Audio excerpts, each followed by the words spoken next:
This core is the Dunvegan Formation, and you'll notice there's another Dunvegan Formation core out. This one is a river-dominated delta example, and the other is a wave-dominated delta example, and we want to briefly contrast and compare those two. This location is 6 to 35, 62 to 27 west of the 5th, and I will remind you that the Dunvegan Formation is a Cretaceous unit, Cenomanian in age.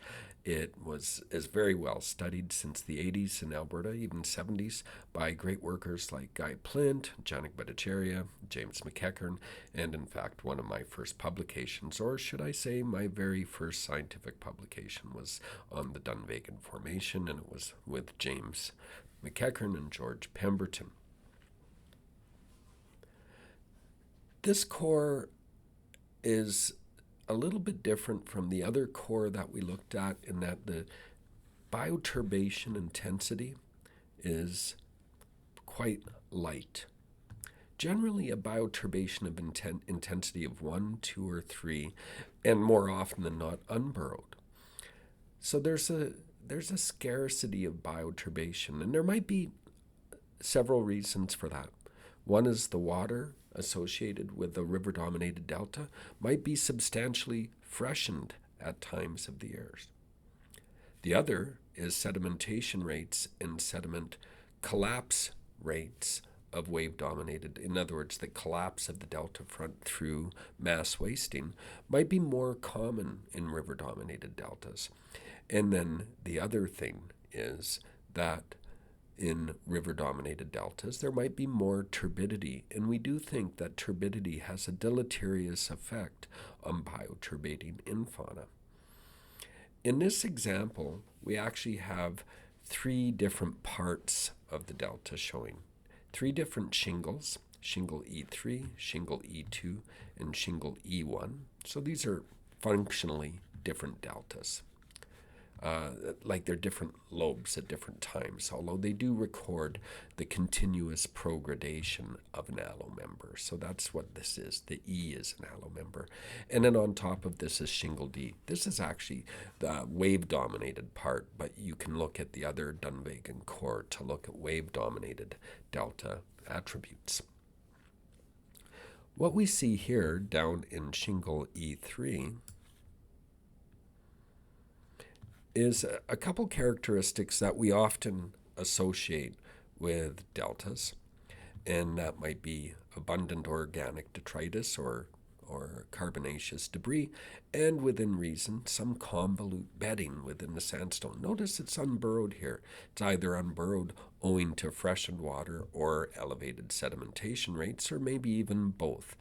Up here at the top of shingle E3, there is a little escape trace. That's what this symbol represents. And then up here we have, again, zoophicus and phycosiphon. So we're getting back into a very, very impoverished example of the phycosiphon ichnofacies, which we might associate with pro-delta deposits in deltas. And here you can see this core log, which, by the way, was made by Lorraine Coates back in the early 2000s as she did her master's with James on the Dunvegan Formation, noted that this was likely, in her view, proximal pro-delta.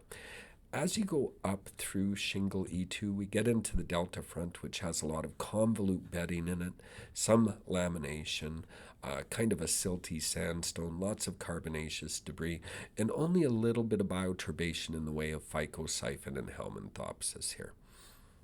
Higher up in shingle E2, there's a little bit of a sidestepping of the delta facies here, some interruption or perturbation in it, but it still appears to be part of the same shingle, and we get into a slightly more heavily bioturbated part of the delta front, which has Fujichnia, helminthopsis, phycosiphon, skelethos, zoophicus, tychicnus, and there's even Diplocriterium and Rhizocorellium, and we'll look at pictures of some of those as we go through it here.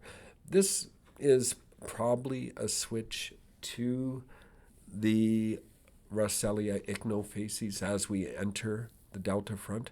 There's not much in the way of Russellia here, but the cylindricnus and the scalethos can both be associated to Rosellia forms or taphel forms, meaning parts of the preserved Rosellia can look like cylindricness or scalethos.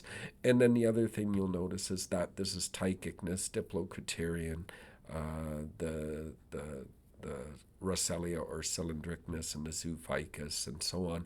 Mostly a deposit feeding assemblage that really is kind of impoverished of vertical feeders, except for the scalethos, really. Looking more closely at some of the facies, we can go down to if you look at the core at 2,064.9 meters, you'll see that the core has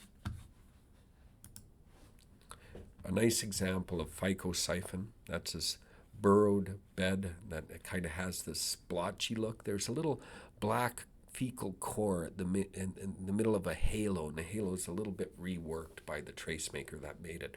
Probably a little worm or something like that. And then this is Rhizocorellium. This is kind of a horseshoe-shaped, a little bit horseshoe-shaped, horizontal trace fossil that connects laterally to the sediment-water interface. You can think of these things as being more like snowshoes. So it's really a deposit-feeding trace fossil, predominantly made by worms. And then up higher, we have a little euburrow, Vernicolites, and a bit more phycosiphon, and even thalassinoides. So a pretty good deposit-feeding assemblage. I think I would still throw this in with the phycosiphon ichnofacies. So this might be in the distal delta front or proximal prodelta, in this case distal delta front. And then as we go a little higher up in the core, we get into more ophiomorpha, diplocriterion, and if you look around the core, you'll find things that look like cylindricness or potentially Rosellia tails, and I think we go up into the Rosellia ichnofacies.